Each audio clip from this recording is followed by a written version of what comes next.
डमास्टर प्रकाश classes YouTube channel आप सभी भावी अध्यापकों का स्वागत करता है।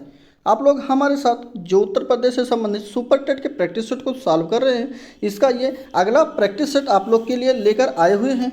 तो इसमें भी हम लोग सभी 150 प्रश्नों को फटाफट कवर करेंगे और आप लोग भी कमेंट बॉक्स में अपने उत्तर को लिखते रहेंगे, जिससे कि आप लोग को आंसर याद होता चले। और नोटबुक पेन साथ में लेकर चलें, जो भी इंपॉर्टेंट प्रश्न बनता चलेगा हम उसको बताते चलेंगे, आप लोग नोट करते चलेंगे। तो चलिए लेते हैं आज के प्रैक्टिस सेट का पहला प्रश्न।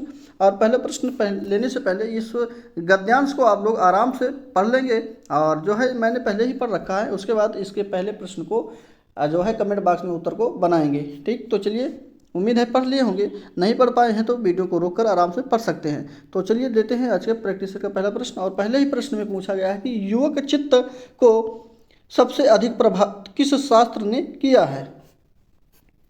तो चलिए, गद्यांश आप लोग पढ़े हैं तो इसमें आप लोग को मालूम होगा। तो पहला ही ऑप्शन बिल्कुल सही था इसमें, जो कि मनोविज्ञान और मनोविश्लेषण शास्त्र जो हो है, इसी से ही युवक जो है चित्त सबसे अधिक प्रभावित हुए हैं। ठीक, ऑप्शन नंबर पहला बिल्कुल सही ऑप्शन। बढ़ते हैं दूसरे ऑप्शन के प्रश्न की तरफ। और दूसरा प्रश्न ये गद्य पद्यांश है, इसको आप लोग पढ़ेंगे और पढ़ने के बाद नीचे जो है आपका क्वेश्चन भी दिख रहा होगा।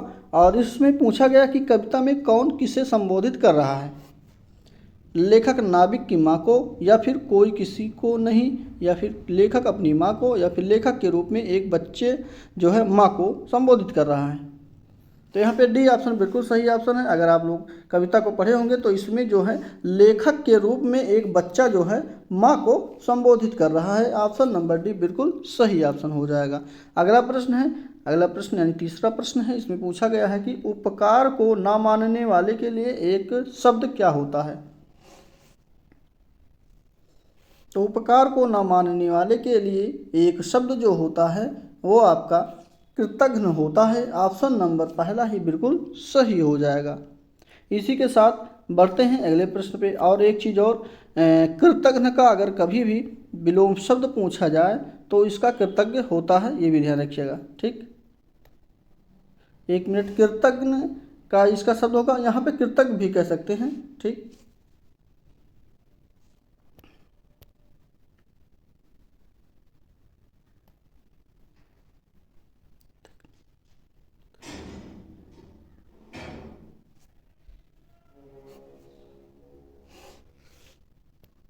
विपरीत बनाएंगे कि उपकार को मानने वाले के लिए तो कृतज्ञ हो जाएगा। ठीक, तो ऑप्शन नंबर इसका पहला ही बिल्कुल सही ऑप्शन था। अगले प्रश्न की तरफ बढ़ते हैं। अगला प्रश्न है, चौथा प्रश्न है। इसमें जो है आपका अलंकार पूछा गया है। पहले प्रश्न पंक्ति को पढ़ेंगे। सोहत ओढ़े पीठ पत श्याम सलोने गात, मनो नीलमणि शैल पर आतप परियो प्रभात। तो इसमें अलंकार कौन सा है ये बताना है।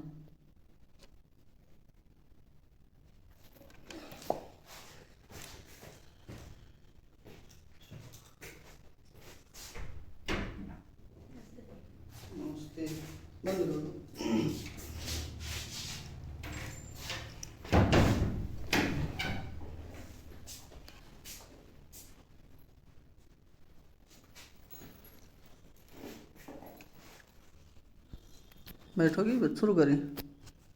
प्रश्न का ऑप्शन नंबर जो सही होगा वो ऑप्शन है आपका डी ऑप्शन सही हो जाएगा। यहाँ पे उत्प्रेक्षा अलंकार का ये उदाहरण है। ठीक, ध्यान रखिएगा। चलिए, डी ऑप्शन सही होने के साथ बढ़ते हैं अगले प्रश्न की तरफ। और अगले प्रश्न में है कि स्थिति में परिवर्तन न होने के भाव को व्यक्त करने वाली सही कहावत क्या होती है। चलिए, आपको समझने की बात है यहाँ पे। देखिए, स्थिति में परिवर्तन न होने के भाव को जो व्यक्त करता है वो सही कहावत कौन सी है। तो आप लोग थोड़ा दिमाग पर जोर डालिए और देखिए यहाँ पे कौन सा सही ऑप्शन हो जाएगा। तो स्थिति में परिवर्तन न होने के भाव को जो व्यक्त करने वाली कहावत होती है वही, जैसे वही ढाक के तीन पात, मतलब ऑप्शन नंबर डी बिल्कुल सही ऑप्शन हो जाएगा। ठीक, इस प्रश्न का तो यहाँ पे ध्यान रखिएगा, ऑप्शन नंबर डी बिल्कुल सही ऑप्शन होगा।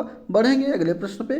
सा शब्द जो है ये बड़ा सा वाला ध्वनि है, इसकी ध्वनि का उच्चारण स्थान कौन सा है। ये तो इजी प्रश्न है, आप लोग का ये वर्ण से संबंधित प्रश्न है। तो यहाँ पे सी ऑप्शन बिल्कुल सही होगा। ये ता का जो है तालु जो है, यहाँ से इसकी ध्वनि का उच्चारण स्थान है।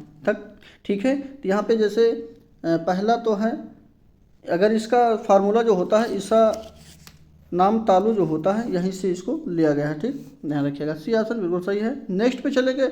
इसमें है स्वर्ण शब्द के स्वर्ण जो शब्द है ये कौन सा शब्द है?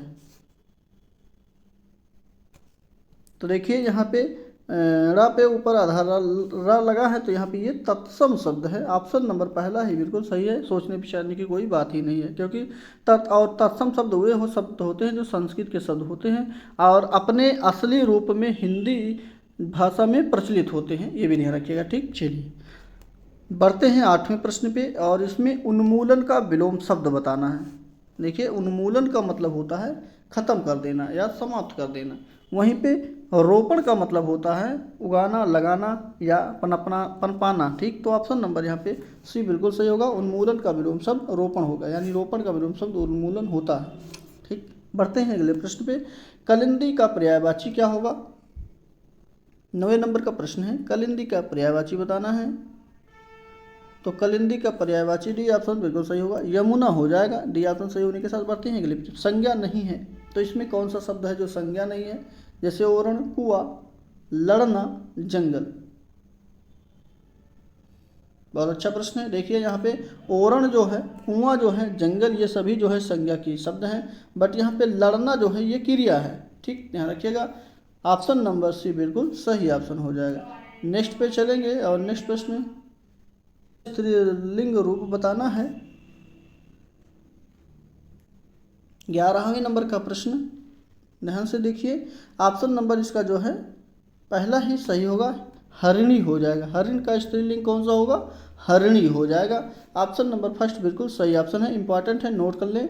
अगर बढ़ेंगे अगले प्रश्न पे, इसमें ईंट, छत से ईंट गिरी। देखिए मैंने कल के प्रश्नों में, अगर आप लोग हमारे साथ प्रैक्टिस सेट सॉल्व कर रहे हैं तो कल के प्रश्नों में मैंने आप लोग को एक इसी से मिला था जिसमें कारक ही बताना था। वहाँ पे लिखा था कि जो है लड़का पेड़ से गिरा, लेकिन यहाँ पे लिखा है छत से ईंट गिरी। तो देखिए कोई भी जब एक स्थान से दूसरे स्थान से जुड़ा होती है या अलग होता है तो वहाँ पे अपादान कारक का उदाहरण होता है, ठीक। मैंने कल भी बताया था और आज भी बता रहा हूँ। तो यहाँ पे ऑप्शन नंबर जो है इसका पहला ही बिल्कुल सही ऑप्शन हो जाएगा। छत से ईंट गिरी अपादान कारक का उदाहरण है, ऑप्शन नंबर फर्स्ट बिल्कुल सही होगा। और इसका जो चिन्ह होता है वो से होता है या अलगाव होने का भाव प्रकट होता है, ये भी ध्यान रखिएगा। बढ़ते हैं अगले प्रश्न पे। किस शब्द में कु उपसर्ग नहीं है? तो चलिए देखते हैं। ऑप्शन तो 4 है और चारों में आपको देखने के लिए मिल भी रहा होगा, कन्फ्यूजन भरी प्रश्न है ये। जैसे कुरूप है, कुशल है, कुकर्म है या फिर कुचाल है। तो यहाँ पे आप देखिए कौन सी मूल धातु है जिसके साथ में ये जुड़ा है, यहीं से आप लोग अलग कर पाएंगे। तो 13 नंबर का ऑप्शन नंबर देखिए, ये कुशल जो है, सल कोई धातु नहीं होती या कोई शब्द नहीं होता है, ये कुशल अपने आप में एक शब्द होता है। तो इसी में कु शब्द, कु उपसर्ग नहीं जुड़ा है, बाकी सब में जुड़ा हुआ है। तो बी ऑप्शन बिल्कुल सही ऑप्शन हो जाएगा। जैसे यहाँ पे रूप में कु जुड़ गया है तो कुरूप हो गया है, कर्म में कु जुड़ गया है कुकर्म हो गया, यहाँ पे चाल में कु जुड़कर कुचाल हो गया, बट यहाँ पे सल कोई शब्द ना होकर के कुशल होता है, इसलिए ये ऑप्शन बिल्कुल सही ऑप्शन होगा बी।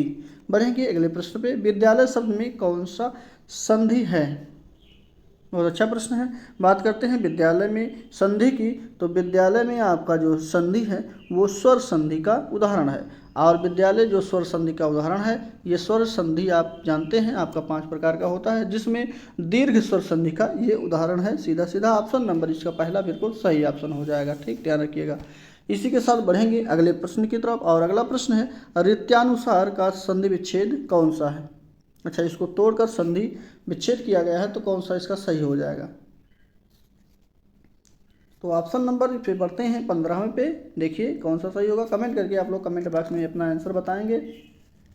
15वें का ऑप्शन नंबर सी बिल्कुल सही हो जाएगा। यहाँ पे रीति धन अनुसार जो है, यही रीत्यानुसार का संधि विच्छेद सही होगा। और बात करते हैं ये कौन से संधि के अंतर्गत आएगा?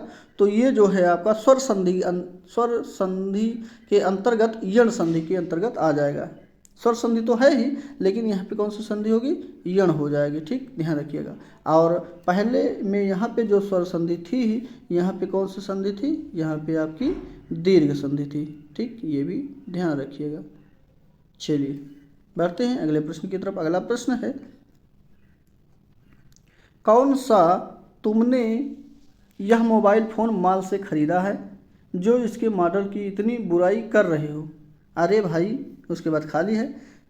खाली स्थान के लिए सबसे अधिक उपयोग कहावत पर चिन्ह लगाना है, यानी कि अरे भाई, उसके बाद जो भी होगा ये भरना है। तो 16 नंबर का बताइए फटाफट। तो बी ऑप्शन यहाँ पे सही हो जाएगा। देखिए, दान की बछिया के दांत नहीं देखे जाते, यानी कि कोई भी चीज़ अगर फ्री में मिल जाती है तो उसका जो है मोल भाव नहीं करते, जो भी है सही है। ठीक, ऑप्शन नंबर भी बिल्कुल सही ऑप्शन हो जाएगा। अगला प्रश्न है कि ज्ञानपीठ पुरस्कार किस क्षेत्र में सबसे श्रेष्ठ कार्य करने पर दिया जाता है। तो ये साहित्य के क्षेत्र में दिया जाता है। ऑप्शन नंबर डी बिल्कुल सही ऑप्शन होगा। अगला प्रश्न है, वे शब्द जो प्रकृति प्रत्यय अथवा दूसरे शब्दों के योग से बने हों क्या कहलाते हैं। तो यहाँ पे योगिक कहलाते हैं। डी ऑप्शन बिल्कुल सही ऑप्शन होगा। जैसे कि जो भी शब्द प्रकृति प्रत्यय अथवा दूसरे शब्दों से योग की बना होता है उसको यौगिक के रूप में जाना जाता है। अगला प्रश्न है, निःस्पृह का अर्थ क्या है। निःस्पृह का अर्थ जो है ये जो इच्छा रहित हो उसी को निःस्पृह कहेंगे। ऑप्शन नंबर यहाँ पे सी बिल्कुल सही ऑप्शन हो जाएगा। बढ़ेंगे नेक्स्ट पे। युद्ध की इच्छा रखने वाले क्या कहलाता है, मतलब युद्ध की जो इच्छा रखते हैं उनको क्या कहा जाता है।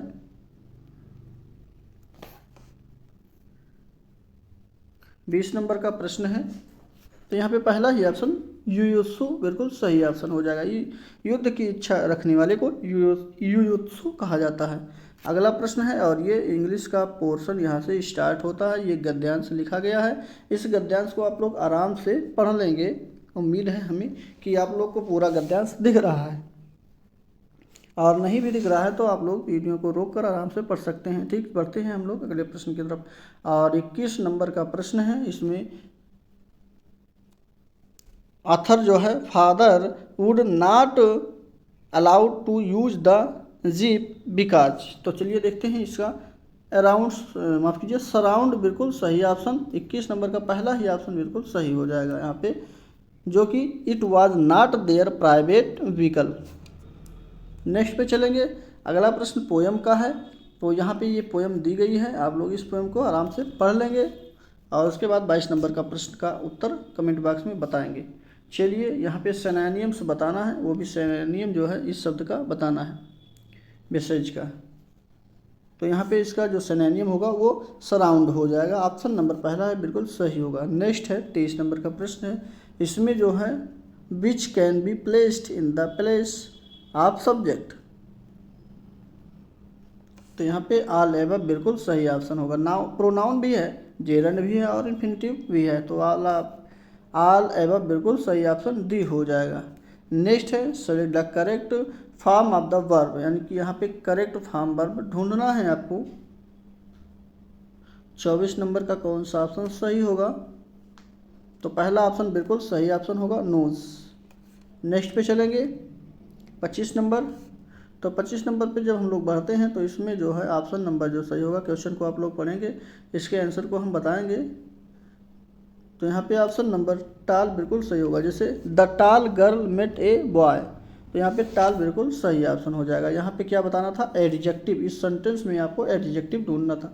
तो यहाँ पे एडजेक्टिव क्या है, टाल है, यानी कि टाल गर्ल मेट ए बॉय, यानी कि लंबी लड़की जो है एक लड़के से मिली। ठीक, चलिए बढ़ते हैं अगले प्रश्न पे। 26 नंबर का प्रश्न में कौन सा सही हो जाएगा। तो यहाँ पे भी ऑप्शन सही होगा, खाली स्थान पे भरा जाएगा, हैव बीन कलेक्टेड। ठीक, नेक्स्ट पे चलेंगे। 27 नंबर का प्रश्न है और इसमें ए और बी दो ऑप्शन, अच्छा यहाँ पे इसको मिलान करना है।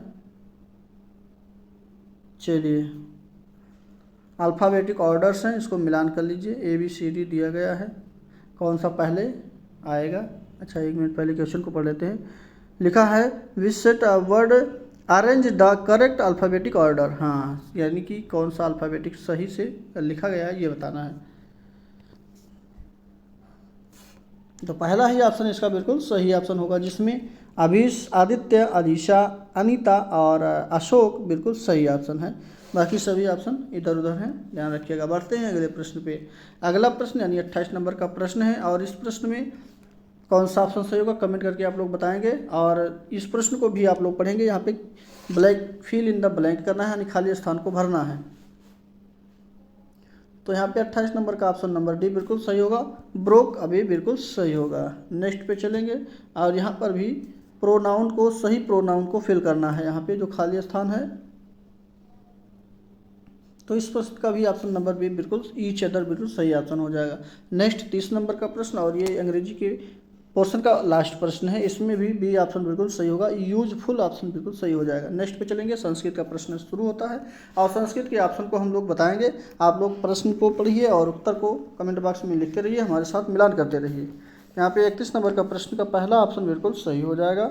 32 पे चलते हैं। 32 का बी ऑप्शन, माफ़ कीजिए, 32 नंबर का भी बी ऑप्शन बिल्कुल सही हो जाएगा। ठीक, यहाँ पे अच, जो संस्कृत के व्याकरण में जो अच होता है उसको स्वर कहते हैं, और हल जो होता है इसको व्यंजन कहा जाता है। ठीक, चलिए अगला प्रश्न लेते हैं, और यहाँ पे ये संस्कृत का गद्यांश है, इसको आप लोग आराम से पढ़ लेंगे। पढ़ने के बाद आंसर को बनाएंगे। तो 33 नंबर का प्रश्न लेते हैं। इसमें है जो ऑप्शन सही होगा बी ऑप्शन बिल्कुल सही ऑप्शन हो जाएगा। अगला प्रश्न 34 नंबर का प्रश्न है, और 34 नंबर के प्रश्न में डी ऑप्शन सही होगा। इसी के साथ बढ़ेंगे अगले प्रश्न पे, और 35 नंबर के प्रश्न को लेते हैं। और 35 नंबर प्रश्न है जो कि यहाँ पे ऑप्शन नंबर इसका डी बिल्कुल सही ऑप्शन होगा। अगले प्रश्न की तरफ बढ़ेंगे। यहाँ पे भानुदेह का संधि विच्छेद बताना है। जैसे देखिए, हिंदी और संस्कृत में कोई ज़्यादा अंतर नहीं है, आप लोग को मालूम है। तो यहाँ पर भी उसका जब संधि विच्छेद करेंगे तो यहाँ पे ये दीर्घ स्वर संधि के अंतर्गत आ जाएगा। यहाँ पे इसका संधि विच्छेद नहीं करना था, बताना था कौन संधि है। ठीक, चलिए अगला प्रश्न लेते हैं, और 37 नंबर का प्रश्न है यहाँ पे। और एक बात और हम साथ में बता दें आपको कि आप लोग गिनती 1 से लेकर के 100 तक संस्कृत में ज़रूर याद कर लें। ठीक है, क्योंकि ये आपको जो है हमारे साथ अगर पेपर प्रैक्टिस सेट सॉल्व कर रहे हैं तो आपको एक प्रश्न जरूर देखने के लिए मिल रहा है, और यही जो है आपको एक प्रश्न परीक्षा में भी देखने के लिए अवश्य ही मिलेगा। ठीक, तो यहाँ पे ऑप्शन नंबर जो सही होगा बी ऑप्शन बिल्कुल सही होगा। यहाँ पे 19 लिखा हुआ है ये।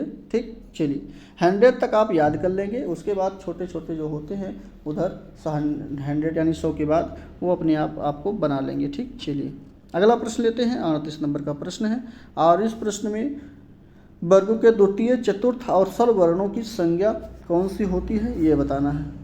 तो ये तो आपका वर्ण से संबंधित है। द्वितीय, चतुर्थ और सर्व वर्ण की बात किया गया है। तो द्वितीय चतुर्थ आप लोग देखे होंगे तो तुरंत पता चल गया होगा कि कौन सा ऑप्शन इसका सही होगा। तो चलिए बताइए फटाफट, यहाँ पे कौन सा ऑप्शन सही हो जाएगा। बी ऑप्शन बिल्कुल सही होगा। ये महाप्राण के अंतर्गत आएंगे ये ऐसे वर्ण। नेक्स्ट पे चलेंगे। मनुश्रेष्ठ पद में कौन सा समास है। संस्कृत का शब्द है, तो यहाँ पे ऑप्शन नंबर इसका पहला ही सही होगा, जो कि सप्तमी सप्तपुरुष का ये समास होगा। नेक्स्ट प्रश्न है, और यहाँ पे ये आपका श्लोक लिखा गया है पद्म, तो इसको आप तो पढ़ेंगे और ऑप्शन 40 नंबर का बताएंगे। तो यहाँ पे पहला निर्गुणा जो है दोषा भौतिक, तो इसका निर्गुणा है बिल्कुल सही ऑप्शन होगा। नेक्स्ट प्रश्न है, और ये आपके यहाँ से विज्ञान का प्रश्न शुरू होता है। तो इसको देखते हैं हम लोग। यदि एक गेंद ऊपर फेंकी जाती है तो क्या परिवर्तन नहीं होता है। त्वरण, गति, स्थित ऊर्जा या फिर अंतर। तो यहाँ पे जब भी कोई गेंद ऊपर की ओर फेंका जाता है तो उसका पथ जो परवलयाकार होता है, उस पथ तो परवलयाकार होता है, ये तो मालूम है। ऐसी स्थिति में इसकी गति जो होती है, स्थितिज ऊर्जा तथा अंतर तो परिवर्तित होता है, किंतु त्वरण अपरिवर्तित रहता है। ठीक, परवलयाकार में कभी भी कुछ भेजा जाता है तो उसका त्वरण जो होता है वो अपरिवर्तित रहता है, यानी परिवर्तित नहीं होता है। ऑप्शन नंबर पहला इस प्रश्न का सही हो जाएगा, ध्यान रखिएगा। अगला प्रश्न है कि एक उत्तल लेंस की शक्ति का पता लगाना है। यदि प्रतिबिंब लेंस से 16 सेंटीमीटर की दूरी पर है, मतलब बनाता है, और जब वस्तु के लेंस के दूसरे पक्ष के ऑप्टिकल केंद्र जो है 20 सेंटीमीटर दूर रखा गया है, यानी वस्तु को 20 सेंटीमीटर दूर रखा गया है, और वस्तु का प्रतिबिंब जो है 16 सेंटीमीटर की दूरी पर बन रहा है, तो उसके लेंस के शक्ति को बताना है, यानी डायोप्टर को बताना है। तो चलिए इस प्रकार के प्रश्न जो है हम लोग सॉल्व करे हैं, आपको मालूम ही है। तो चलिए इसको भी सॉल्व कर लेते हैं, 1 मिनट। उम्मीद है कि आप लोग को दिख रहा होगा। तो वहाँ पे n 1/f बराबर जो फोकस दूरी का सूत्र होता है 1/v माइनस 1/u के माध्यम से इसको हम लोग निकाल सकते हैं। यहाँ पे फोकस दूरी तो दिया नहीं गया है, जिसको हम लोग निकालेंगे बाद में। वहाँ पे 1/16 और माइनस यानी v का मान 16 दिया गया है, माइनस और यहाँ पे दूरी जो रखी गई है वो सेंटीमीटर में है, 1/-20 रखी गई है। जब इसको सॉल्व करेंगे तो यहाँ पे 80 बटे में 1 मिनट, यहाँ पे 80 और बटे में आपका जो आ जाएगा वो 9 सेंटीमीटर आ जाएगा।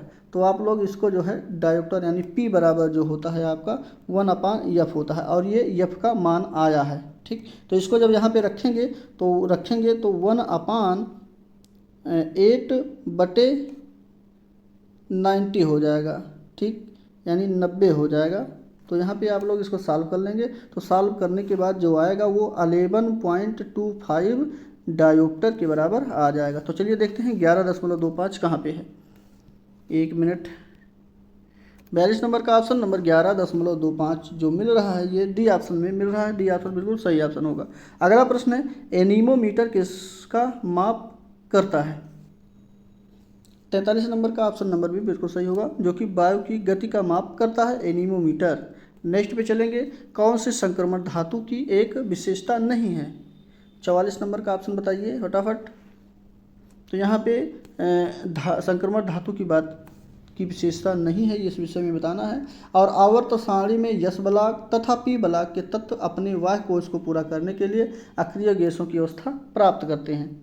ठीक, तो यहाँ पे ऑप्शन नंबर जो सही होगा वो पहला ही ऑप्शन बिल्कुल सही हो जाएगा, क्योंकि इलेक्ट्रॉन प्राप्त करने की अप्रवृत्ति जो है इनमें नहीं होती है। ठीक, माफ़ कीजिए, हाँ ठीक है, सही है। ऑप्शन नंबर पहला ही बिल्कुल सही होगा, इलेक्ट्रॉन प्राप्त करने की प्रवृत्ति जो है ये इनकी विशेषता नहीं है।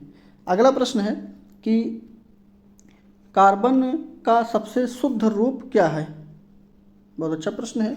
तो कार्बन का सबसे शुद्ध रूप जो है वो आपका एंथ्रासाइड, कोयला जो नाम का एक आता है कोयला होता है, यही जो है कार्बन का सबसे शुद्ध रूप है, ये ध्यान रखिएगा। इसमें 91 से लेकर के 98% तक जो है इसकी शुद्धता मापी गई है होती है। ठीक, ध्यान रखिएगा। तो इसी के साथ बढ़ते हैं अगले प्रश्न पे। अगला प्रश्न है, मैग्नीशियम सल्फेट हेप्टाहाइड्रेट का साधारण नाम क्या है?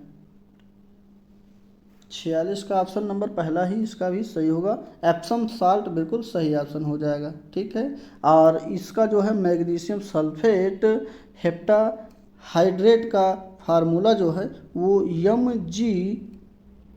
MgSO4 डॉट में 7H2O होता है, ये ध्यान रखिएगा। बढ़ते हैं अगले प्रश्न पे। रक्त समूह इसको ब्लड ग्रुप की खोज जो है किसने की थी? ये भी इंपॉर्टेंट प्रश्न है। और रक्त समूह ब्लड ग्रुप की खोज किसके द्वारा की गई थी?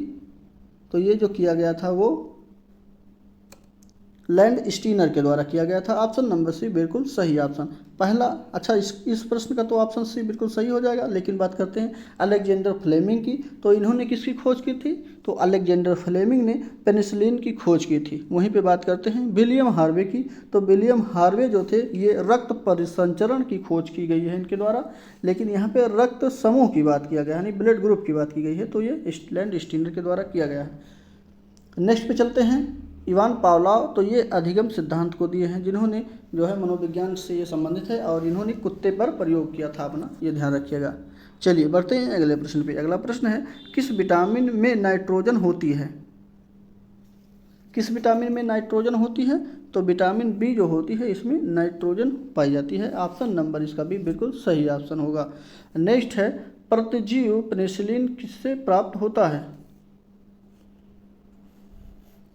तो ये जो है कवक से प्राप्त होता है। सी ऑप्शन बिल्कुल सही ऑप्शन। नेक्स्ट पे चलेंगे, आपका जो है अगला प्रश्न है, कोशिकाओं के अध्ययन को किस नाम से भी जाना जाता है? यानी किस नाम से जाना जाता है? तो कोशिकाओं के अध्ययन को साइटोलॉजी के नाम से जानते हैं। ऑप्शन नंबर पहला बिल्कुल सही ऑप्शन हो जाएगा। वीडियो अच्छी लग रही हो तो सेशन को शेयर कर दीजिए, और बेल आइकन की घंटी को भी दबा लीजिए, जिससे कि समय समय पे आपको नोटिफिकेशन मिलता रहे। और वीडियो को भी लाइक कर दीजिए फटाफट। देखिए 50 प्रश्न हम लोग यहाँ पे कवर कर चुके हैं। अब यहाँ से मैथ का प्रश्न पोर्शन यानी शुरू होता है। तो हमारे पुराने जो भी साथी हैं उनको मालूम है, नए भी विद्यार्थी या साथी जो भी जुड़ रहे हैं उनको बता दें कि हम जो है इस 20 प्रश्न जो मैथ का है इसको स्किप करते हैं। आप लोग को अगर इसको सॉल्व करना है तो आप लोग हमारे टेलीग्राम चैनल जिसका नाम है द मास्टर प्रकाश क्लासेस, वहाँ पे आप लोग जा कर के सर्च करके उसको फॉलो कर लीजिए। वहाँ से इसके सभी पीडीएफ जो है आपको मिल जाएंगे, जो कि 150 प्रश्न का पीडीएफ होगा। वहाँ से आप लोग लोड करके इसको सॉल्व कर सकते हैं। और अगर नहीं सॉल्व करना चाहते हैं तो कोई बात नहीं, हमारे सर के द्वारा इसको जो है मैथ के सभी पोर्शन को टॉपिक वाइज पढ़ाया जा रहा है। वहाँ से आप लोग जाके रोज़ाना वीडियो को देखकर तैयारी कर सकते हैं। ठीक, तो चलिए यहाँ से अब अगला जो है पोर्शन शुरू होता है 71 नंबर से, इसको हम लोग देखेंगे। और एक बार रिपीट कर दें कि आपको अगर इसका प्रश्न को सॉल्व करना है तो हमारे Telegram channel the master Prakash classes को सर्च करके फॉलो कर लीजिए। वहाँ से इसके पीडीएफ को लोड करके आप लोग सॉल्व कर सकते हैं और 150 प्रश्न का पीडीएफ आपको वहाँ प्राप्त हो जाएगा। तो चलिए देखते हैं इसके प्रश्न में कौन सा है। बच्चे के द्वारा सब्जी बाजार में इकट्ठी की गई और सामग्री में इन्हें पहचानना है कि किनके भीतर बीज होते हैं। जैसे सब्जियों के नाम जो हैं आलू है, टमाटर है, नाशपाती है, चीकू है, भिंडी है, करेला है, प्याज है, खीरा है। तो इसमें पहचान करना है कि किसके अंदर बीज होते हैं। तो चलिए देखिए, पहचानिए। चारों ऑप्शन आपको दिख ही रहा है, तो कौन सा ऑप्शन सही हो जाएगा। तो बात करते हैं हम लोग इसके आंसर की। तो आप लोग तो कमेंट बॉक्स में लिख ही दिए हैं, साथ साथ हम भी देख लेते हैं। तो इसका ऑप्शन नंबर सी बिल्कुल सही ऑप्शन होगा, जो कि टमाटर है, नाशपाती है, चीकू है और भिंडी है, करेला, खीरा है, ये सभी में बीज पाए जाते हैं। ऑप्शन नंबर सी बिल्कुल सही ऑप्शन होगा। नेक्स्ट पे चलेंगे। एवरेस्ट पर्वत यानी माउंट एवरेस्ट पर चढ़ने वाली भारत की प्रथम महिला कौन थी। तो ये बछेंद्री पाल थी। ऑप्शन नंबर पहला बिल्कुल सही ऑप्शन हो जाएगा। और ये जो है दुनिया की 5वीं महिला पर्वतारोही रही, ये भी ध्यान रखिएगा। बढ़ते हैं इसी के साथ अगले प्रश्न पे। उत्तर प्रदेश के किस जिले में सैयद सलार गाजी मेला लगता है। ये भी इंपॉर्टेंट प्रश्न है, सभी लोग को मालूम है। ये आपके बहराइच में लगता है। ऑप्शन नंबर सी बिल्कुल सही ऑप्शन।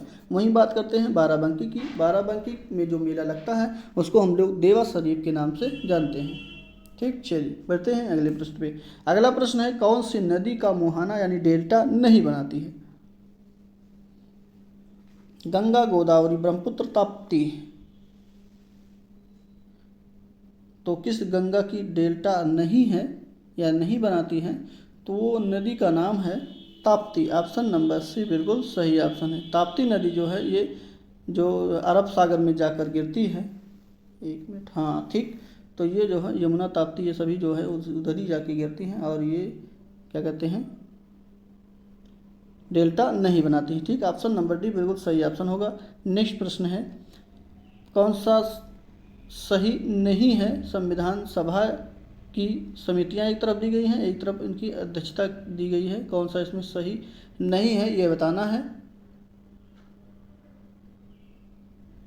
तो देखिए आप लोग मिलान करिए। जैसे संचालन समिति की बात है तो डॉक्टर राजेंद्र प्रसाद, प्रारूप समिति डॉक्टर बी आर अम्बेडकर, संघ शक्ति समिति पंडित जवाहरलाल नेहरू, उसके बाद फिर संघ संविधान समिति जे बी कृपलानी। तो इसमें जो सही नहीं है वो ऑप्शन डी बिल्कुल ऑप्शन डी सही हो जाएगा, क्योंकि इसमें ये सही नहीं है। संघ संविधान समिति के जो अध्यक्ष के रूप में कारोबार किए थे वो जे बी कृपलानी जी नहीं थे। ठीक, तो ऑप्शन नंबर डी इस प्रश्न का बिल्कुल राइट आंसर हो जाएगा।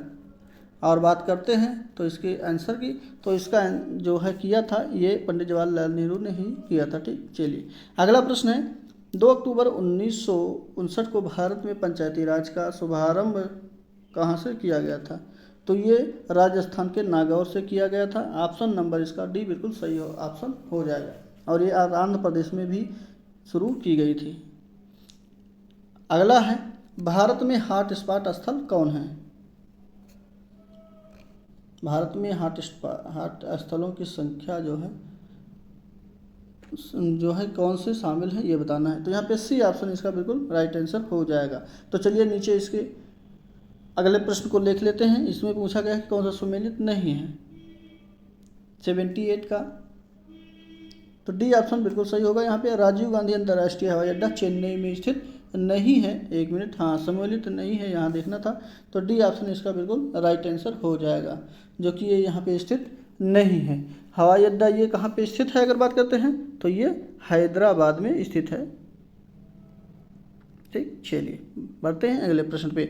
अगला प्रश्न है, गांधी जी के सत्याग्रह का किन्हीं से दो से जुड़ाव है, वो कौन है?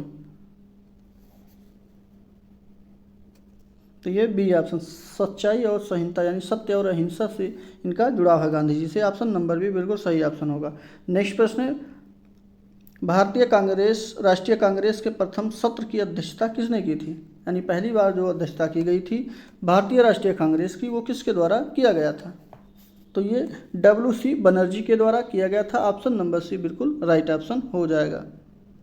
अगला प्रश्न है, संज्ञानात्मक विकास के 4 चरण संवेदी पेशीय, फिर पूर्व संक्रियात्मक, फिर स्थूल संक्रियात्मक और औपचारिक संक्रियात्मक की पहचान की गई है। तो ये किसके द्वारा की गई है? देखिए 4 चरण दिए गए हैं यहाँ पे। पहला है संवेदी पेशीय, पूर्व संक्रियात्मक, दूसरा है, तीसरा है स्थूल संक्रियात्मक और चौथा है औपचारिक संक्रियात्मक। तो ये जो है सभी को मालूम हो गया कि ये जीन पियाजे के द्वारा दिया गया था। तो डी ऑप्शन बिल्कुल सही हो जाएगा। ठीक, इसको मूर्त स्थूल संक्रियात्मक को मूर्त संक्रियात्मक भी कहते हैं और औपचारिक संक्रियात्मक को अमूर्त संक्रियात्मक अवस्था भी कहा जाता है, ये भी ध्यान रखिएगा। चलिए अगले प्रश्न पर चलते हैं। मानव व्यक्तित्व परिणाम क्या है? तो मानव व्यक्तित्व जो परिणाम है वो सी ऑप्शन बिल्कुल सही है। ये अनुवांशिक और वातावरण का अंतः क्रिया होता है, जिसमें 50-50% दोनों का हिस्सेदारी है या हिस्सा होता है। ऑप्शन नंबर सी बिल्कुल सही ऑप्शन होगा। नेक्स्ट पे चलते हैं। अगले प्रश्न में है कि कौन सा सीखने की शैली का एक उदाहरण है? तो चलिए बताइए आप लोग फटाफट, सीखने की शैली का उदाहरण कौन सा है? कमेंट करके आप लोग बताएंगे इस प्रश्न का आंसर। तो यहाँ पे चक्षुष अर्थात जिसके बोध नेत्र से हों, इस प्रकार सीखने का एक उत्तम उदाहरण चक्षुष शैली हो सकता है। तो यहाँ पे ऑप्शन नंबर जो सही होगा वो डी ऑप्शन बिल्कुल सही ऑप्शन हो जाएगा। जिस चीज़ को आप देखते हैं तो वहाँ पे आपका सीखने की शैली का ये उदाहरण होता है, ध्यान रखिएगा। ऑप्शन डी बिल्कुल सही था। अगला प्रश्न है, जब अध्यापक एक छात्र को असफलता का एहसास कराता है तो वह उपयोग कर रहा होता है। यानी कि कोई भी अध्यापक है, अगर विद्यार्थी को असफलता यानी माफ़ कीजिए असफलता कह रहे हैं, सफलता का एहसास कराता है तो वो किस चीज़ का उपयोग कर रहा होता है? तो वो उपयोग कर रहा होता है प्रभाव के नियम का। जैसे उसका प्रभाव है वैसे ही उसका जो है रिजल्ट रहा। ठीक, सी ऑप्शन बिल्कुल सही ऑप्शन हो जाएगा। वहीं पे बात करते हैं कि बच्चे का लगातार मनोबल बन रहा है, उसका कार्य में लगातार जो है मतलब अभिप्रेरणा क्या कहते हैं, धनात्मक अभिप्रेरणा की ओर बढ़ रहा है, तो वहाँ पे तत्परता का नियम काम करेगा। ठीक, लेकिन यहाँ पे सी ऑप्शन सही हो जाएगा। अगला प्रश्न है, दूसरे व्यक्ति के बाह्य व्याकरण की नकल क्या कहलाता है? तो ये अनुकरण कहलाता है, सभी को मालूम है। ऑप्शन नंबर भी बिल्कुल सही ऑप्शन होगा। अगला प्रश्न है, श्रव्य दृश्य सामग्री का उद्देश्य क्या होता है? यहाँ पे ध्यान दीजिएगा, श्रव्य मतलब सुनना, दृश्य मतलब देखना, ये दोनों सामग्रियों का उद्देश्य क्या होता है ये बताना है आपको। चलिए ऑप्शन आपको दिख रहा है और यहाँ पे सेंटेंस भी दिया गया है 1 2 3 4, इसमें आपको नीचे ऑप्शन दिया गया है। तो इसका ऑप्शन जो सही होगा वो शिक्षण को प्रभावशाली बनाना, ये सही है। अगला है सकारात्मक सृजनात्मक उत्पन्न करना, ये भी सही है। नेक्स्ट है छात्रों को क्रियाशील बनाना, ये भी सही है। नेक्स्ट अगला चौथा है विषय वस्तु में अरुचि उत्पन्न करना। अरुचि मतलब ये गलत शब्द है, रुचि कह सकते हैं होगा लेकिन अरुचि नहीं होगा। तो यहाँ पे 1 2 3 सही है, यानी कि ऑप्शन नंबर पहला ही बिल्कुल सही ऑप्शन हो जाएगा। बढ़ते हैं अगले प्रश्न की तरफ। और अगले प्रश्न में है, आप देखते हैं कि एक छात्र बुद्धिमान है तो आप क्या करेंगे? यदि आप एक शिक्षक के रूप में या शिक्षिका के रूप में कार्यभार कर रहे हैं तो आप एक बुद्धिमान छात्र के लिए क्या करेंगे? तो यहाँ पे हम करेंगे कि वह जैसे अधिक प्रगति कर सके उस तरह से उसे अनुप्रेरित करेंगे। ऑप्शन नंबर सी बिल्कुल सही ऑप्शन हो जाएगा। ठीक, चलिए आप लोग भी कमेंट बॉक्स में अपने उत्तर को लिखते रहें, नकारा मत करें, क्योंकि आंसर लिखने से आप लोग को आंसर जो है कंठस्थ होता चला जाएगा। कहीं भी परीक्षा में या कहीं भी आपको मिलेगा तो आपके दिमाग में तुरंत हिट हो जाएगा और प्रश्न ऑप्शन आपको याद हो जाएगा।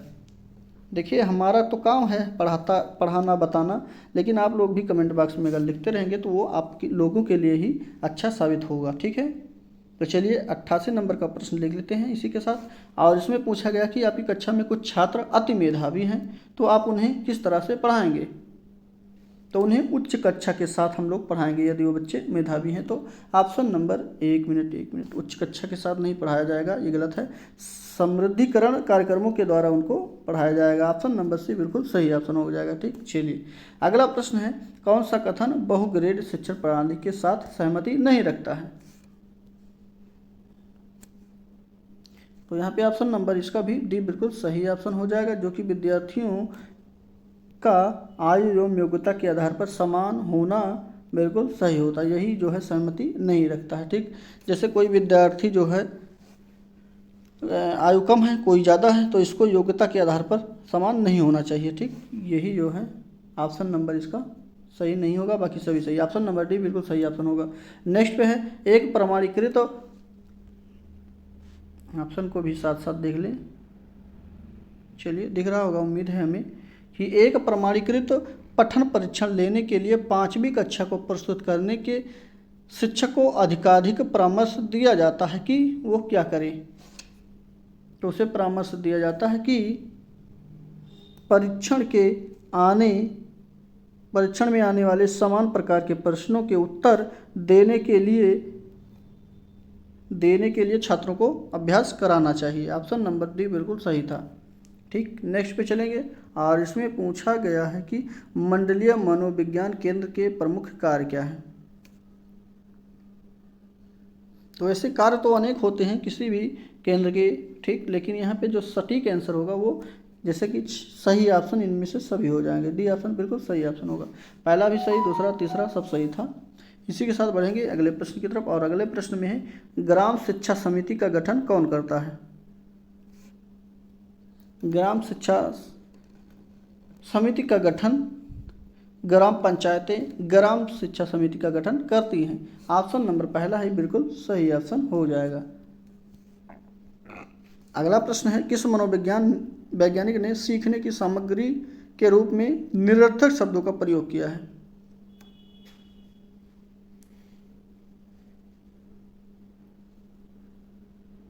यहाँ पे ऑप्शन नंबर सी एबिंगहास बिल्कुल सही ऑप्शन हो जाएगा, जो कि इनके द्वारा निरर्थक शब्दों का प्रयोग सीखने की सामग्री के रूप में किया गया था। सी सही होने के साथ नेक्स्ट पे चलेंगे। छोटे विद्यार्थियों को, एक मिनट, हाँ ठीक, छोटे विद्यार्थियों को कक्षा कक्ष में समवयस्कों के साथ अंतःक्रिया करने के लिए प्रोत्साहित करना चाहिए, जिससे कि वो क्या कर सकें, कि वे जो है पढ़ने के दौरान सामाजिक कौशल सीख सकें। ऑप्शन नंबर सी बिल्कुल सही ऑप्शन इस प्रश्न का होगा। अगला प्रश्न है, राष्ट्रीय पाठ्यचर्या की रूपरेखा 2005 यानी एनसीएफ 2005 जिसको कहा जाता है, के अनुसार गणित शिक्षण का मुख्य उद्देश्य क्या होना चाहिए। वैसे इसका गणित उद्देश्य जो होना चाहिए, जो हमारे प्रवेश में है, यानी हमारे सामाजिक कार्यों में काम करे, प्रवेश में है, उसी प्रकार से होना चाहिए। तो चलिए ऑप्शन को पढ़ते हैं, उसके बाद भी देखते हैं कौन सा ऑप्शन सही हो जाएगा। तो यहाँ पे सी ऑप्शन देखिए, बच्चों के तार्किक चिंतन तथा समस्या समाधान योग्यता का विकास करना ही एनसीएफ 2005 के गणितीय शिक्षण का मुख्य उद्देश्य है। ऑप्शन नंबर सी बिल्कुल सही ऑप्शन हो जाएगा इस प्रश्न का। अगला प्रश्न लेते हैं, यदि पूर्व ज्ञान व अनुभव नए प्रकार से सीखने में सहायता प्रदान करे तो उसे क्या कहते हैं। यह भी जी प्रश्न है और अच्छा प्रश्न है। तो यहाँ पे इसका तात्पर्य है कि बच्चा जो है सकारात्मक प्रशिक्षण स्थानांतरण की ओर चल रहा है, इसी को कहते हैं कि सकारात्मक प्रशिक्षण स्थानांतरण। ऑप्शन नंबर बी बिल्कुल सही ऑप्शन था। अगला प्रश्न है कि संवेग व्यक्ति की उत्तेजित दशा है, यह कथन किसका है। पियाजे का, वुडवर्थ का, वैलेंटाइन का, रास का। तो ये कथन जो है वो वुडवर्थ जी का है। ऑप्शन नंबर बी बिल्कुल सही ऑप्शन हो जाएगा। और इसी के साथ हम लोग बढ़ते हैं अगले प्रश्न की तरफ, और अगले प्रश्न में है कि सीखने की प्रक्रिया में अभिप्रेरणा क्या है। तो ध्यान दीजिए, अभिप्रेरणा की बात किया गया है। तो शिक्षार्थियों में सीखने की प्रति रुचि का विकास जो करती है, यही अभिप्रेरणा कहलाती है। ऑप्शन नंबर डी बिल्कुल सही ऑप्शन हो जाएगा। नेक्स्ट प्रश्न है 99 नंबर का प्रश्न, किस कारक का सीखने पर सबसे कम प्रभाव पड़ता है। थकान हो गई, आयु हो गई, रोग हो गई, लिंग भेद हो गई। तो सबसे कम प्रभाव की बात यहाँ पे किया गया है, कंफ्यूज नहीं होना है, सही आंसर बताना है। तो देखिए जो लिंग भेद है यही सबसे कम प्रभाव डालता है, बाकी सभी जो है प्रभाव डालते हैं। जैसे थकान है तब भी आप सीख नहीं सकते हैं, आयु कम है तो जिस प्रकार से सीखना चाहिए वो भी जो है सीख नहीं पाएंगे।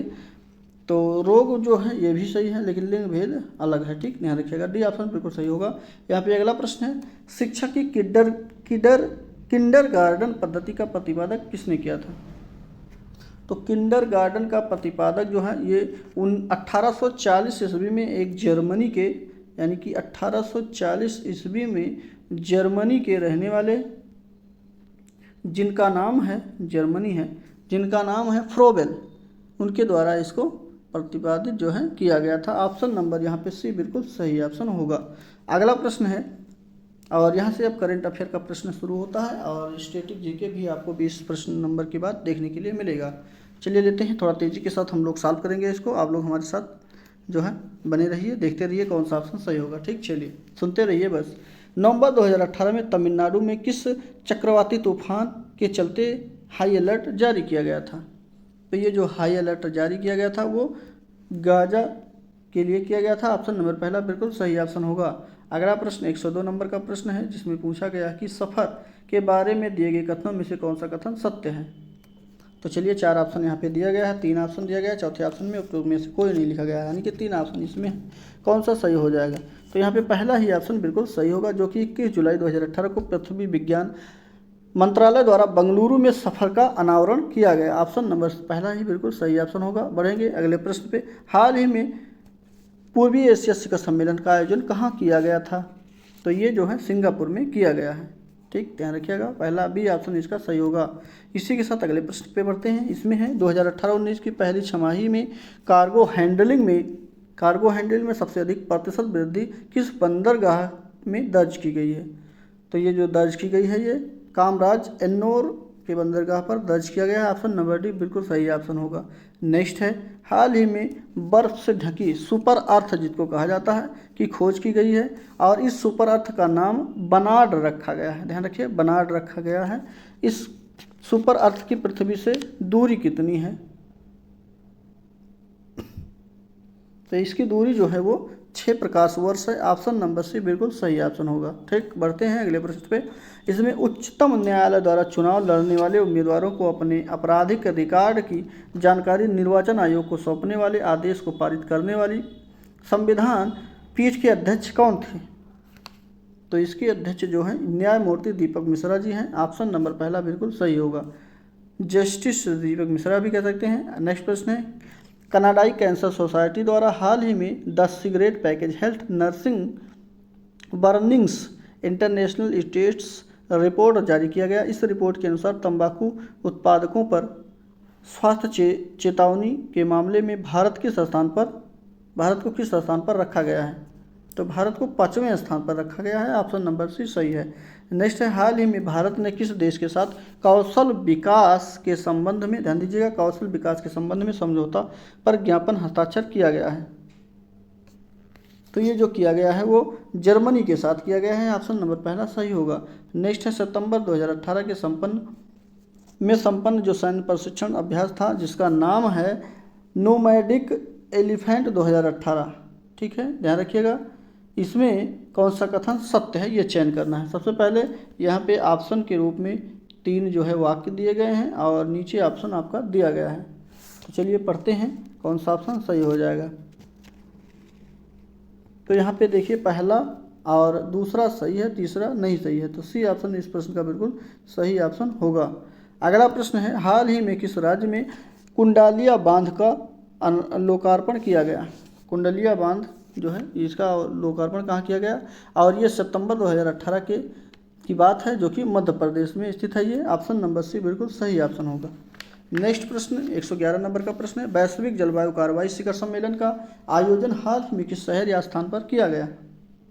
तो ये जो है सैन फ्रांसिस्को में किया गया। सी ऑप्शन सही हो जाएगा। नेक्स्ट है, हाल ही में संयुक्त राष्ट्र ने किसे चैंपियन ऑफ द अर्थ पुरस्कार प्रदान किया है?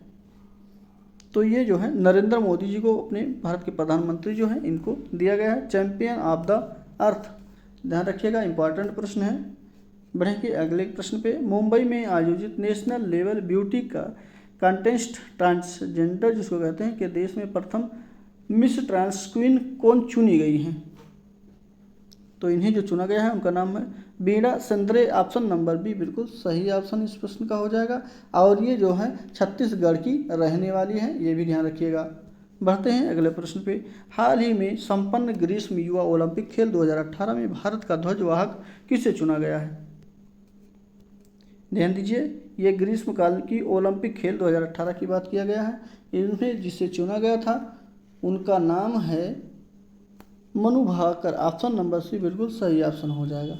इसी के साथ अगला प्रश्न है, हाल ही में किन्हीं उत्तर प्रदेश भाषा संस्थान का अध्यक्ष बनाया गया है? 115 का बी ऑप्शन सही होगा, डॉक्टर राज नारायण शुक्ला को बनाया गया है। अगला प्रश्न है, वर्ल्ड बेस्ट 15 यानी 15 सिटी अवार्ड सर्वे में भारत के किस शहर को चौथे स्थान पर रहने का गौरव प्राप्त हुआ है? तो उस शहर का नाम है उदयपुर। ऑप्शन नंबर सी बिल्कुल सही ऑप्शन होगा। अगला प्रश्न है, भारत के 46वें चीफ जस्टिस कौन है? चलिए इंपॉर्टेंट प्रश्न है। 46वें चीफ जस्टिस के रूप में जिन्हें चुना गया है उनका नाम क्या है? और ये 45वें चीफ जस्टिस जो रहे दीपक मिश्रा, उनके स्थान पर ये चुने गए थे। इनका नाम है justice Ranjan Gogoi. Option number B इस प्रश्न का सही ऑप्शन हो जाएगा। ठीक, 45वें कौन थे? दीपक मिश्रा थे। 46वें कौन रहे? जस्टिस मिश्रा रहे। और इस समय कोई अलग है, आप लोग करंट के चीफ जस्टिस के बारे में बताएंगे। चलिए बताना है आप लोग को। बढ़ेंगे अगले प्रश्न पे। विश्व बैडमिंटन 2018 की प्रतियोगिता में पुरुष एकल का खिताब किसके नाम रहा? तो ये जो नाम रहा, ये पहला ऑप्शन सही होगा, ये केंटो मोरोरा के नाम रहा। ऑप्शन नंबर फर्स्ट बिल्कुल सही ऑप्शन है। नेक्स्ट है, हाल ही में प्रधानमंत्री नरेंद्र मोदी द्वारा कितने करोड़ रुपए की औद्योगिक परियोजना का शिलान्यास किया गया है? तो ये जो किया गया है 60,288 करोड़ रुपए का किया गया है। बी ऑप्शन बिल्कुल सही ऑप्शन होगा। नेक्स्ट है, हाल ही में केंद्र सरकार ने ताजमहल के आसपास औद्योगिक प्रदूषण की जांच हेतु किसकी अध्यक्षता में एक समिति का गठन किया है? तो ये सी के मिश्रा की कमेटी का जो है गठन किया गया है। ऑप्शन डी बिल्कुल सही होगा। नेक्स्ट है, ऑल अबाउट वीमेन पुस्तक के लेखिका कौन है? अच्छा, ये लेडीज हैं, तो यहाँ पुस्तक का नाम है ऑल अबाउट वुमेन। तो इसकी लेखिका जो है वो तस्लीमा नसरीन जी हैं। ऑप्शन नंबर डी बिल्कुल सही ऑप्शन होगा। अगला प्रश्न है, फ्लेमिंगो का त्यौहार किस राज्य में मनाया जाता है? तो फ्लेमिंगो का त्यौहार जो है वो मनाया जाता है आंध्र प्रदेश में। सी ऑप्शन सही होगा इसका। बढ़ेंगे अगले प्रश्न की तरफ। बिहू किस राज्य का लोक नृत्य है? सबको मालूम है, ये असम का है। फर्स्ट ऑप्शन सही होगा। अगला प्रश्न है, रागनी किस राज्य की लोकप्रिय गीत शैली है? अच्छा, यहाँ पे ये रागनी जो है ये गीत शैली है, ये किस राज्य की है ये बताना है। तो यहाँ पे ऑप्शन नंबर सी बिल्कुल सही होगा, ये हरियाणा की लोकप्रिय गीत शैली है। सी सही होने के साथ नेक्स्ट पे चलते हैं। भारत की प्रथम नोबेल पुरस्कार विजेता महिला का नाम बताना है। तो इनका नाम है मदर टेरेसा। ऑप्शन नंबर जो है इसका बी बिल्कुल सही ऑप्शन हो जाएगा। ठीक, 125 का बी ऑप्शन सही होगा, जो कि भारत में नोबेल पुरस्कार विजेता की प्रथम महिला रही है। अगला प्रश्न है, सुल्तान जोहर कप किस खेल से जुड़ा हुआ है? तो ये जुड़ा है हॉकी से। ऑप्शन नंबर फर्स्ट सही होगा, सुल्तान जोहर कप। अगला प्रश्न है, कारगिल की लड़ाई में पाकिस्तान के विरुद्ध भारतीय सेना की आक्रमण को किस नाम से जाना जाता था? तो यहाँ पे ऑपरेशन विजय के नाम से जाना जाता था, जो कि 26 दिसंबर इसका समय है। ऑप्शन नंबर डी सी बिल्कुल सही ऑप्शन होगा। अगला प्रश्न है, एकमात्र एक मिनट, 26 दिसंबर मैंने इसको बताया ना, 26 दिसंबर नहीं है, 26 जुलाई है, ध्यान रखिएगा। 26 जुलाई और सन है 1999 का, जिसको ऑपरेशन विजय के रूप में हम लोग मनाते हैं। ठीक, ध्यान रखिएगा। ऑप्शन नंबर सी बिल्कुल सही था। नेक्स्ट है, एकमात्र वायसराय कौन थे जिनकी भारत में हत्या हुई थी? तो ये लॉर्ड मेयो थे। ऑप्शन नंबर डी बिल्कुल सही ऑप्शन था। अगला है, 1857 के विरुद्ध विद्रोह को भारत के प्रथम स्वतंत्रता संग्राम की संज्ञा किसने दी थी? तो इसकी संज्ञा जो दी गई थी वो बी डी सावरकर के द्वारा दी गई थी। ऑप्शन नंबर का डी बिल्कुल सही ऑप्शन होगा। अगला प्रश्न है, किसको विश्व बैंक भी कहा जाता है? विश्व बैंक किसको कहा जाता है ये बताना है। तो यहाँ पे देखिए, अंतर्राष्ट्रीय पुनर्निर्माण एवं विकास बैंक को अंतर्राष्ट्रीय यानी विश्व बैंक के नाम से जाना जाता है। बी ऑप्शन बिल्कुल सही ऑप्शन होगा। यहीं पे अंतर्राष्ट्रीय मुद्रा कोष जो है IMF जिसको कहते हैं, वही विश्व बैंक का इसका विश्व बैंक की बहन इसके रूप में इसको जानते हैं। तो यहाँ पे ऑप्शन नंबर भी बिल्कुल सही ऑप्शन होगा।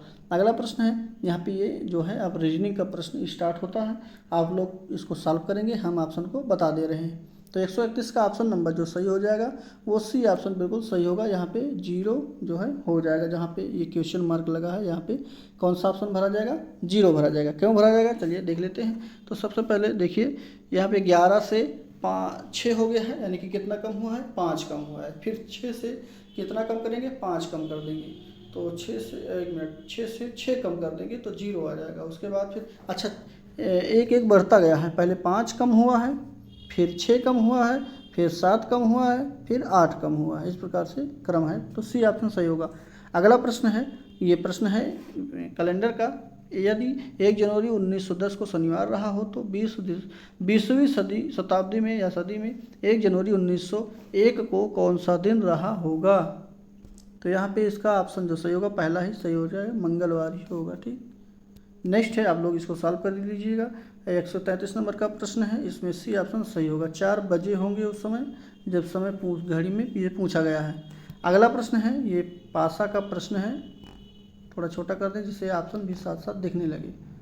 चलिए, ये पासा दिया गया है, माफ़ कीजिए पासा नहीं है, ये घन की संख्या इसमें बताना है आपको। ठीक, तो कितने घन हैं तो आप लोग को मालूम है, नहीं मालूम है तो देखिए यहाँ पे कुछ करना नहीं है। तो यहाँ पे 5 गुणे 1 बराबर 5, 4 गुणे जैसे इस प्रकार से, यहाँ पे इसका 5 है और 1 ही है, तो यहाँ पे ये 4 है, 2 है तो 2 8 कर दीजिए। ठीक, यहाँ पे 1 2 3 है तो इसको 3 गुणे 3 कर दीजिए, कितना हो गया, 9 हो गया। फिर अगला है 1 2 3 4 है तो 4 गुणे 2 कर दीजिए, 8 हो गया। अगला है 1 2 3 4 5, तो यहाँ पे 5 गुणे 1 कर दीजिए, 5 हो गया। जोड़ लीजिए, 5 5 10 और 8 8 16, 16 10 26 और 9, 26 और 9 कितने हो जाएंगे, 35 हो जाएंगे। तो 35 ऑप्शन आपका बिल्कुल सही ऑप्शन हो जाएगा। ठीक, चलिए देखिए 35 ऑप्शन कौन सा है, तो यहाँ पे ऑप्शन नंबर सी बिल्कुल सही ऑप्शन होगा। अगला प्रश्न है, चलिए ये आय से संबंधित प्रश्न है, इसको आप लोग सॉल्व करेंगे। ऑप्शन नंबर सी इसका बिल्कुल सही होगा, 24 वर्ष आएगा। लेते हैं अगले प्रश्न को। अगला प्रश्न ये कंप्यूटर का प्रश्न है। इसमें पूछा गया कि मोबाइल फ़ोन का प्रयोग करके धन स्थानांतरण करने वाली प्रक्रिया को क्या कहते हैं। बहुत अच्छा प्रश्न है। तो आज का समय ये जो चल रहा है उसी से प्रश्न बना हुआ है, तो इसमें ऑप्शन नंबर जो सही होगा सी बिल्कुल सही होगा, जिसको हम लोग IMPS के नाम से जानते हैं, और इसका नाम है तत्काल भुगतान सेवा, इमीडिएटली पेमेंट सर्विस, ये भी ध्यान रखिएगा। ठीक, चलिए और इसकी शुरुआत की बात करते हैं। तो इसकी शुरुआत जो है 22 नवंबर 2010 से इसकी शुरुआत हुई है, जो कि मोबाइल से पैसे को ट्रांसफ़र कर सकते हैं। अगला प्रश्न है, CAI क्या है। तो CAI जो है कंप्यूटर असिस्टेड इंस्ट्रक्शन है। ऑप्शन नंबर इसका जो सही होगा सी बिल्कुल सही हो जाएगा। यह एक आश्रित अनुदेशन है और इसका पूरा नाम मैंने बता ही दिया है कि कंप्यूटर असिस्टेड इंस्ट्रक्शन है। अगला प्रश्न है, राष्ट्रीय शैक्षिक अनुसंधान एवं प्रशिक्षण परिषद की स्थापना कब हुई थी। तो इसकी स्थापना जो की गई थी वो स्थापना 1961 में हुई थी। ऑप्शन नंबर जो है इसका बी जो है बिल्कुल सही ऑप्शन हो जाएगा। 1 मिनट, ऊपर के प्रश्नों में मैंने कौन सा बताया था, अच्छा CIA का पूरा नाम मैंने देखिए सी ऑप्शन बताया था, तो ये गलत है, ये नहीं होगा। मैंने बताया था कंप्यूटर सहाय अनुदेशन, जिसका पूरा नाम यानी CAI का पूरा नाम जो है वो कंप्यूटर असिस्टेड इंस्ट्रक्शन है, तो ये सी पहला ही ऑप्शन इसका सही होगा। ठीक, सही कर लीजिएगा इसको। अगले प्रश्न पे चलते हैं, जिसमें पूछा गया भारतीय पर्यवेक्षण में सूक्ष्म शिक्षण की अवधि कितनी होनी चाहिए। तो सूक्ष्म शिक्षण की अवधि जो होती है वो 36 मिनट की होती है। बी ऑप्शन बिल्कुल सही ऑप्शन होगा। अगला प्रश्न है, किसी डिवाइस को ब्लूटूथ से कनेक्ट करने के लिए कम से कम लगभग कितनी दूरी में होना चाहिए कि वो उसका कनेक्शन बना रहे। तो यहाँ पे 4 से 5 फीट की दूरी में होना चाहिए। ऑप्शन नंबर भी बिल्कुल सही हो जाएगा। इसी के साथ अगले प्रश्न पे चलते हैं। अगला प्रश्न यहाँ से शुरू होता है आपका मनोविज्ञान का।